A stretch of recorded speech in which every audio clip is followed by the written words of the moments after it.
Hello, and welcome to the Thinking Elixir podcast, where we cover the news of the community and learn from each other. My name is Mark Erickson.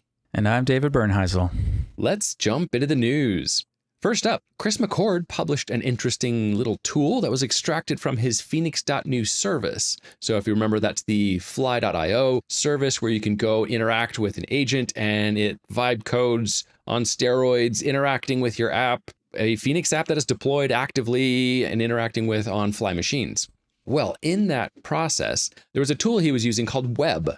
And you would see this in the output. And this is when the agent was wanting to do a web search or look up a web page, maybe documentation, something like that. It was running this little web shell command. And Chris McCord had demoed this at ElixirConf, but now he's actually made this public. So what it is it's just a little Golang small distributable application that you can run on Mac, Windows, and Linux. And all it does is it's like this little CLI where you can say web and a web page and some options, but then all it does is it explores that web page, executes JS, interacts with it, and converts it all to Markdown so that it can be used for an LLM. What I think is cool about that is he's already demonstrated this has value. He's just sharing it publicly, and he totally discloses, hey, this was vibe coded Golang code, right? So take it for what it is, right? But it's free. Yeah. You can fill out forms. You can have it take screenshots. It's pretty interesting. I'm curious what folks can use this for. Yeah, I just think of anything where people are using agents and wanting to interact with the web page, because things like OpenAI and Anthropic, they have a web service, a web tool that you can use, but that's actually kind of expensive in terms of how many tokens it uses and the cost of doing a web search versus, hey, I'm already running this on my own hardware. I have my own network. I can make this call myself. Then it becomes more interesting. It's like a shell version or a CLI version of the Playwright MCP.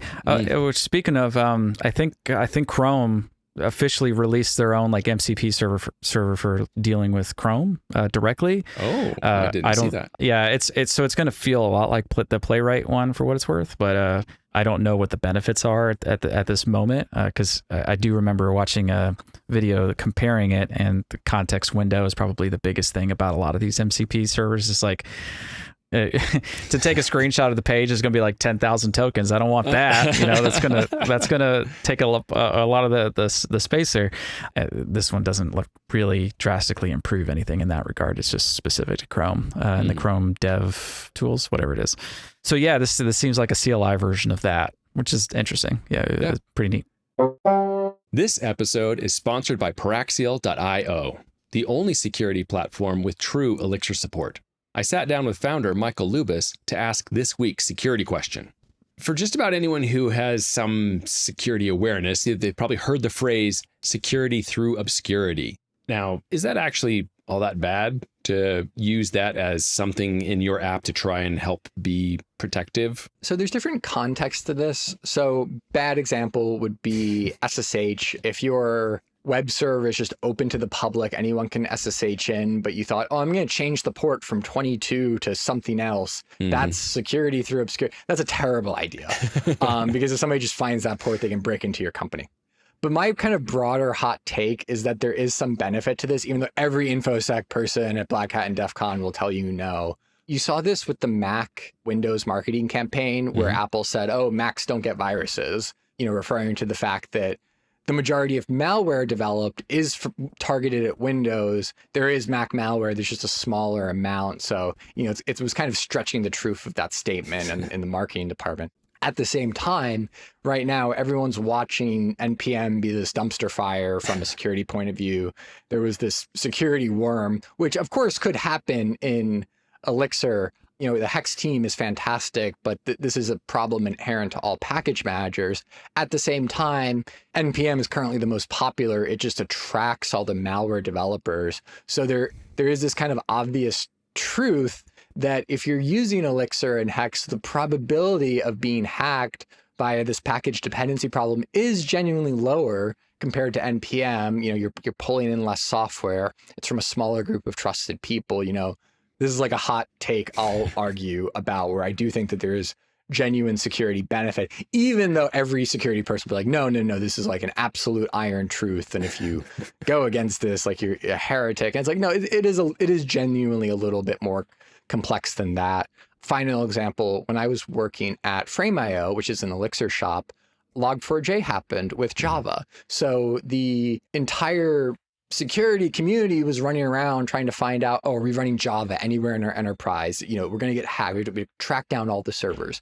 In that environment, we didn't have any Java running exposed to the public internet, and we're safe. And yeah, you can say, oh, well, technically that's not, you're doing security through obscurity by using Elixir, but it worked. And I think that's a valuable truth in the discussion there. Reach out to Michael at paraxial.io to get personalized security feedback for your projects and your business. That's at paraxial.io. Hey, next up is there's a new Elixir library out there called Zoe. I'm going to say Zoe. Zoe? Z-O-I. It is very similar to the popular JavaScript library called Zod. Is it JavaScript or TypeScript? It might be TypeScript. But if you've interacted with Zod at all, you'll know exactly what this library is going to be doing at this point. If you don't, Zod and Zoe is a schema validation library designed to provide a simple and flexible way to define and validate data. So that's the quote from Zoe. So this could be really helpful, right? It overlaps a bit with what Ecto can also do for you, but it doesn't rely on Ecto. It can be less tedious to set up like a quick way to just validate some web input, for example. So you don't have to, do the embedded schema, for example, go through change sets and then do the apply action. Like you don't do that like you would with Ecto. Instead, with Zoe, you would define your types, your shape, whatever it needs to be, and then you throw in the params right into it, and it can do things for you as well to coerce into that shape, to parse, into date times, for example. The datetime example is just for the ISO ones, right? So there's specific specs to that. You can't just throw whatever you want in there. It can also, parse like numbers into floats or integers or decimals. So it can use the decimal library there. Anyway, it's a pretty cool way, more efficiently, I might say, than Ecto at least, so less tediously than Ecto, to, parse and validate user input. Seems like a good add, to the Elixir community. Zod has found a lot of success on the JavaScript ecosystem because, well, it filled a hole that was needed, right? Coercing and validating, user input is a pretty common thing to do. So that is Zoe. We now have our own version of that in the Elixir community. It seems pretty cool. You should go check it out. And that's ZOI. The first I've seen this library, and it's one of these, I don't know, rare cases maybe, where the library actually looks, by the time I find it, the library actually looks like done and not like a 0.1 kind of release where it's like conceptual stage, but actually like immediately helpful like now, and somewhat exhaustive in all of its ways that you can use it. The README, it gives you a lot of good examples. So as soon as you go there and check it out, you'll be able to, you'll know whether or not you'll need this or not. And next up, AshDiagram is a new package that was created by Jonathan Menchen. It's a library for generating beautiful diagrams to visualize AshFramework applications. So it can generate the following diagrams. It can do entity relationships, class, C4 architecture, and policy, doing it all directly from Ash resources and domains. We've got links to the different resources, and the GitHub project shows examples of what each of these diagrams looks like that it generates. And I think the most impressive one personally is the resource policy diagram, because all the other ones, entity diagrams, there's been many tools that will look at, your class structures, if it's an object-oriented language, or modules, and just give you dependency diagrams and things like that. But this is analyzing code, but basically from the resource because it's defined there. It's answering the question of, is this user authorized or refused access? I just want to know so I can answer my security policy questions. And it shows, the true false diamond shapes with the arrows that connect and say, if this is true, if this condition is true, and that's where the code comes in, right? Like if this condition is true, it goes over here. And if this condition is false, it does this. That's just really neat, because now you have like this nice security diagram of this is how our security access policy is implemented with logic that's pulled, and you could just regenerate it from the current snapshot of your application. Because always, whenever you're creating that kind of thing before in the past, I'm just having to read code and create the diagram myself. Very cool. There's a lot of good benefits to using Ash. I'm seeing more and more and more. I'm more and more tempted to just bite the bullet and change my patterns. I need to try it out on a good project. Yep. All right. Coming up next, the Erlang Ecosystem Foundation published an EEF security update document. So, and by document, PDF, like one of those things. It's like a white paper kind of thing. Yeah, one of those things. We've got a couple of social media posts as well.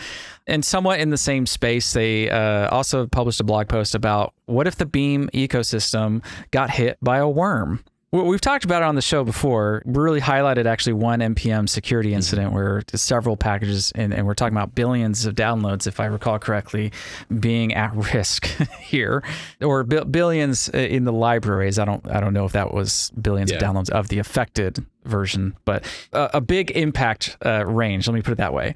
And then since then, I think another worm actually hit the NPM ecosystem. So that's unfortunate. We haven't talked about that. And so this blog post is just talking about, well, that could happen to us. What are we going to do about it in the Beam ecosystem? I won't talk through the whole blog post, so we'll just have a link to it. But here's the ending of it. I'll just read the good news part of it. It says the good news is that a plan exists for the Beam ecosystem to deal with this, and it's called the Ægis initiative. That's the AE weirdo letter there. Is on our roadmap to change our posture, I guess, our security posture. And the bullet points are web authn backed 2FA required for publishers. Does this include Hex? I'm not sure yet. Anything that's being published, we'll figure out what that means eventually. Trusted publishing via CI, so no static keys. SIGSTOR and SLSA provenance to verify builds. So that goes into what software is included in your build. Registry scanning and advisory surfaced in tooling. I immediately think of Docker Hub. Docker Hub does a lot of this kind of like security scanning of like the layers that are in these images. And lastly, transparency logs and software bill of materials for visibility. So that kind of all ties in together, I think.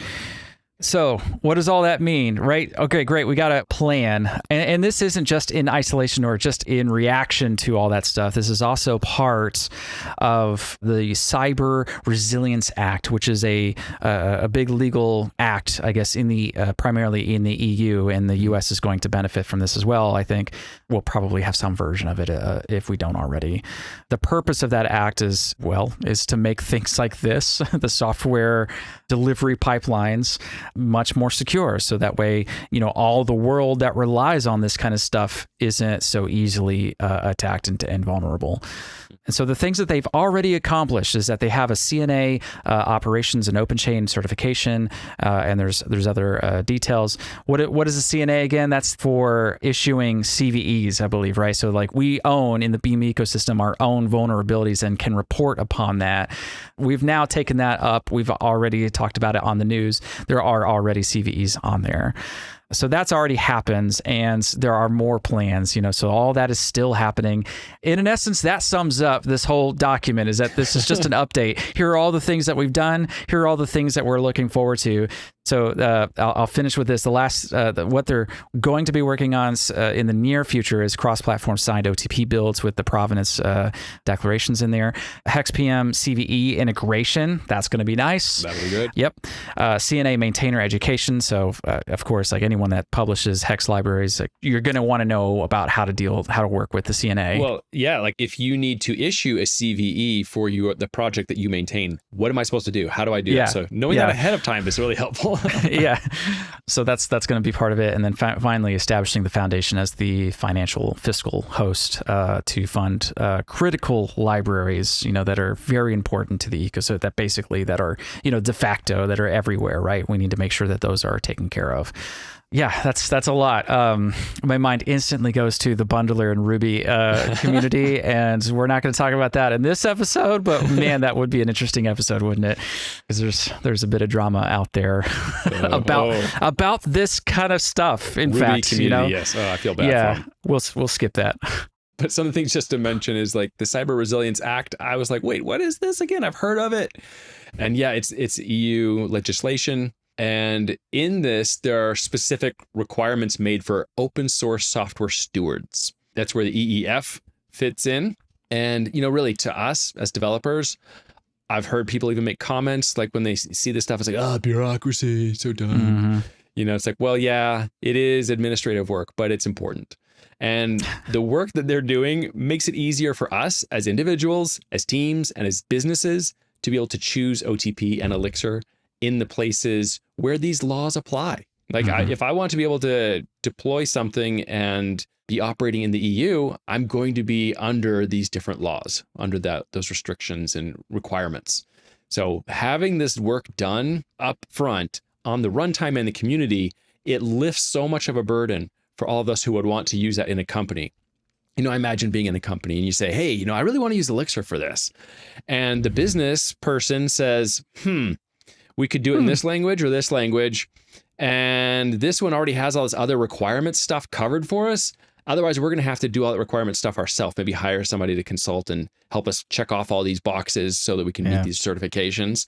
It's like, we're just going to go with the easy one.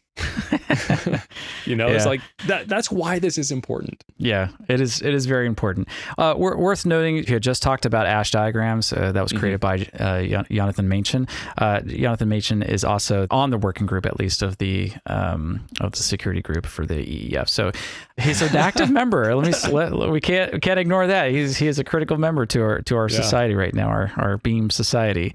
Yep, very cool stuff. All right, and now switching more to general industry news. There was actually a lot this week to cover that's not Elixir specific, but does impact a lot of us. So one is Anthropic released Sonnet 4.5. So it's a new model. It's the bigger, better, improved, up to date, more, all that kind of stuff. And this comes along with Claude Code 2.0 update as well. With the Claude Code, there's a new native VS Code extension, so that gives you the linkage between my IDE and Claude Code running separately. And then there's also plan, and Max users can now use the /usage command to see their plan limits.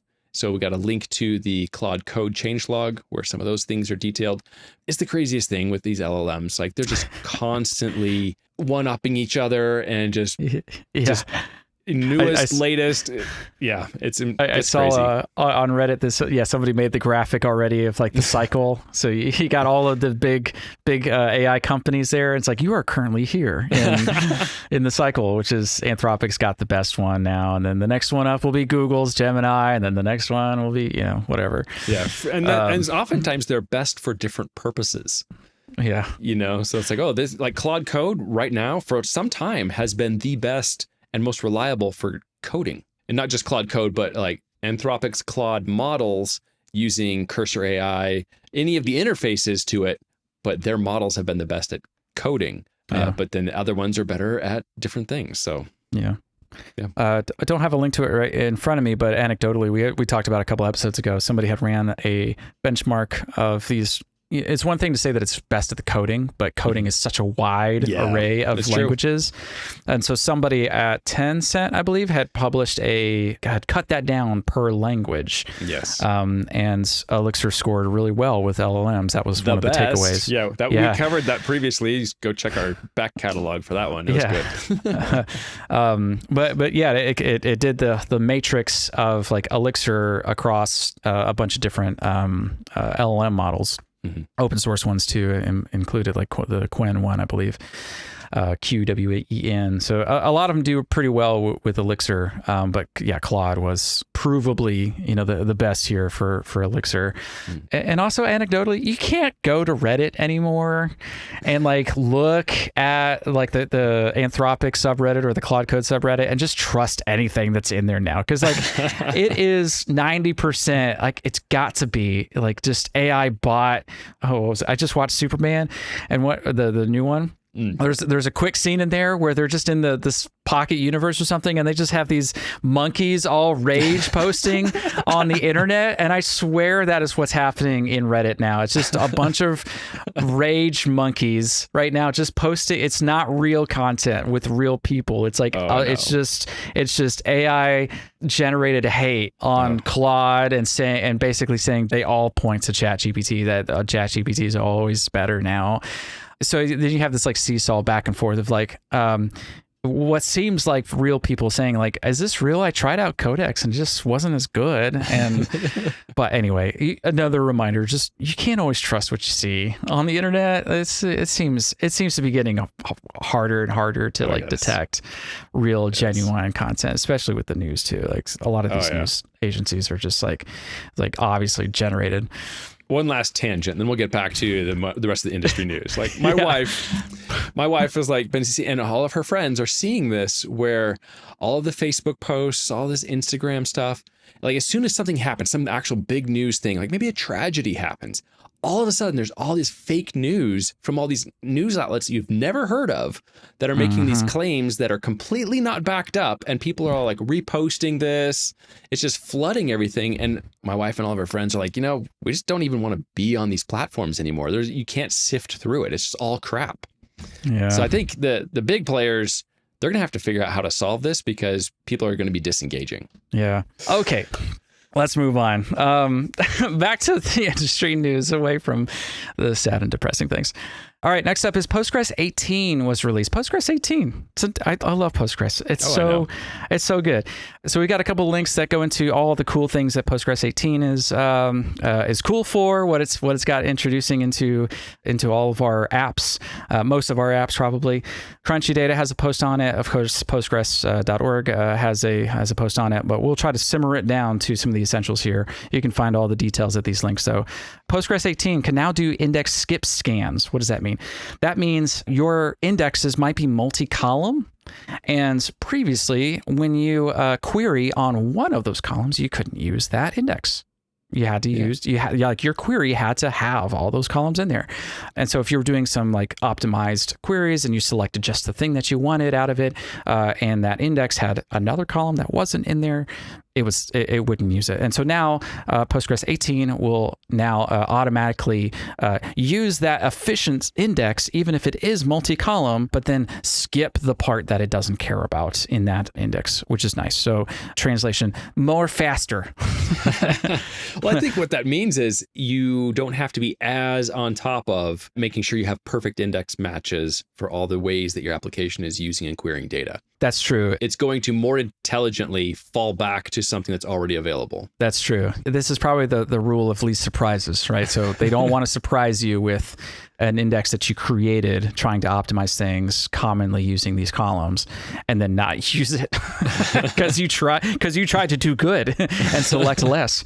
All right. Another one is async IO when scanning pages from disk. So that's just going to make things faster. When you're scanning pages on disk, it's going to get slower anyway. So let's make it a little bit faster by making that part asynchronous, which is nice. Another one, virtual columns. This is pretty nice. Virtual columns can now be computed at query time. Yay! So Postgres had a limitation. When you created a column, you could make it generated. So what that means is that you can generate based off of other columns. So for example, one use case is if you're using UUID v7. V7s include a timestamp as part of the algorithm there. You can actually extract the timestamp out of that UUID 7.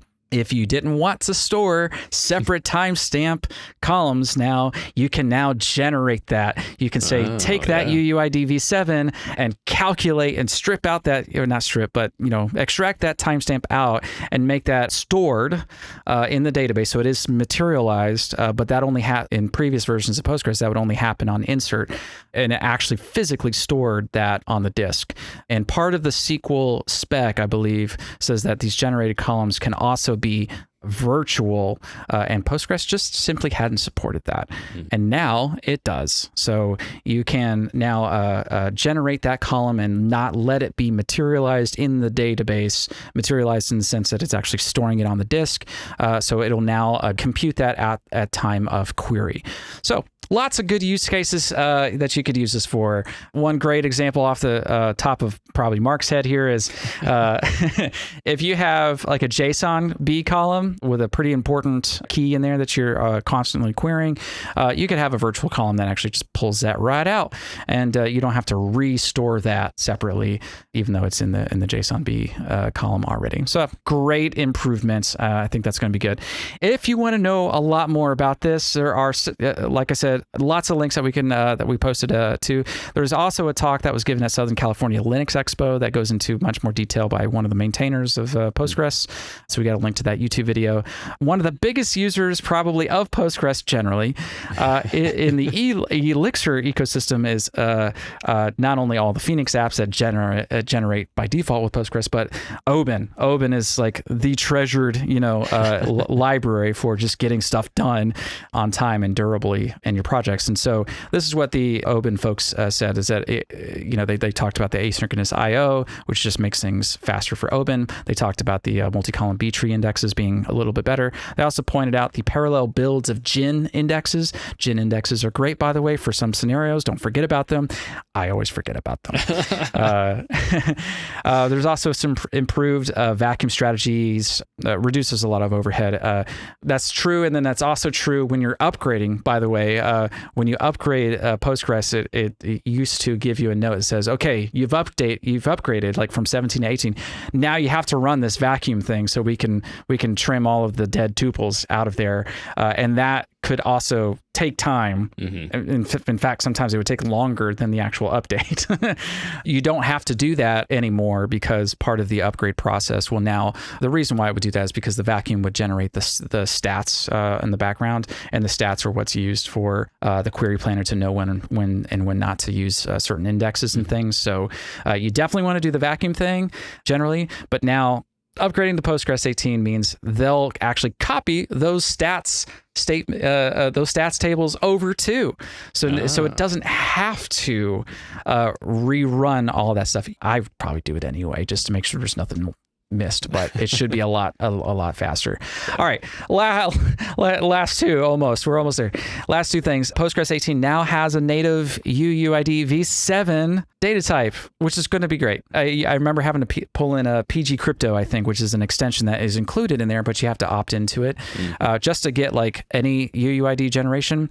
I think at some point, a version or two ago, they also made that like just in Postgres natively, which is great, but it was the V4 one.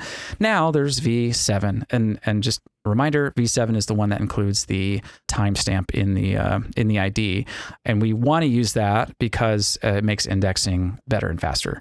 So if you're using UUIDs, you probably want to use UUID V7 for your IDs because it's gonna be more efficient. All right, last up, about Postgres 18, they also enabled page level checksums, which is good for data integrity. You want to make sure that is turned on. And here's the caveat: it is turned on for new databases when you're starting fresh from Postgres 18. But your database, if it exists already, doesn't have that little flag on. And so when you're upgrading to Postgres 18, you're going to want to also flip this flag to enable it. So that way you have that extra checksum check, on your pages, just to guard against, weird disk corruption. Since new databases going forward will have that. One way that you can get that, if you have an existing database, a lot of strategies will have like a follower. You create a new follower, which is going to be a new database that has this flag on. And then you let that follower catch up from your main database. Replicate to it, yeah. Yep. And then you flip it, you promote it to be the new main database. And that's one way you can do it. All right. That is Postgres 18 in a nutshell. I actually talked a lot more than I thought I would. But Postgres 18 is a critical part of our software development ecosystem. So it deserves it. Again, we got links. If you need all that detail, go check out those links. And there you go. Yeah, but to me, I just looked at that and thought there's a whole bunch of improvements that come that aren't special features that you have to take advantage of. They're just like asynchronous I/O, skip scans, a better upgrade experience. It's like, okay, you're just like taking away any reason I would have to put this off. Like this is like something I'm just going to get better performance just by having this and like doing nothing else to my application. Yeah, just do a normal upgrade and you'll of course you'll get better stuff anyway. You don't have to do all that extra stuff anyway. I mean, I would. I should. Keep yourself updated. I've definitely been like entered into projects that at this point would be using like Postgres 13. That's 5 major versions ago. at this point, right? I can't see a reason to not upgrade. Yeah, you need because no one wants to do the process, I guess. No one wants to be involved in the risk of it going wrong. Yeah, I get it. That's true. Having downtime, yeah. All right, well, we got to move on because we got the last one. All right, so this is the last industry news topic. So every year, the IEEE, that's IEEE, IEEE puts out a top programming languages list. They've been doing this since like 2013. And they published their 2025 list. And they asked the question, does AI mean the end for the top programming languages lists? But first, we got to look at it. All right, where does Elixir show up in this list? Right, so they have 3 different kind of modes for their graph. They have the ranking of working professionals, the trending in terms of people talking about it, and open jobs hiring for this. So in that, Elixir's never been at the top of these things, just in terms of volume, right? Python is the top. Like I've got a kid in school and Python is the language they learn there. That's the top one. So they set that as the top one. Everything else is in fractions or percents of that. So Elixir was in the bottom quarter of the rankings and the trending section, but it moved higher to be about the bottom half, closer to the half point in the jobs, which I thought was interesting. That's good news. Yeah. So that's not the news. All right. So the interesting part really was what they talked about when they said the overall results. They said, once again, Python has the top spot, with the biggest change in the top 5 being JavaScript's drop from 3rd place last year to 6th place this year. As JavaScript is often used to create web pages and vibe coding is often used to create websites, this drop in apparent popularity may be due to the effects of AI. In the jobs ranking, which looks exclusively at what skills employers are looking for, we see that Python has also taken 1st place, up from 2nd place last year, though SQL expertise remains an incredibly valuable skill to have on your resume. We're talking about Postgres, talking about SQL. It's the data, baby. You got to have it. So they covered the overall thing of what this means, and then they explain the metrics, of how this is collected in terms of popularity and stuff. And they use Google search traffic, questions asked on Stack Exchange, mentions in research papers, activity on GitHub, open source code repositories, things like that. And what they're saying, though, is, websites and AI may have impacted this. So they find that a lot of these public signals that we just mentioned, they're disappearing. And they're saying that programmers are turning away from all these public expressions of interest rather than flip through a book or search a website like Stack Exchange for answers to their questions. Instead, they go straight to an LLM like Claude or ChatGPT in a private conversation.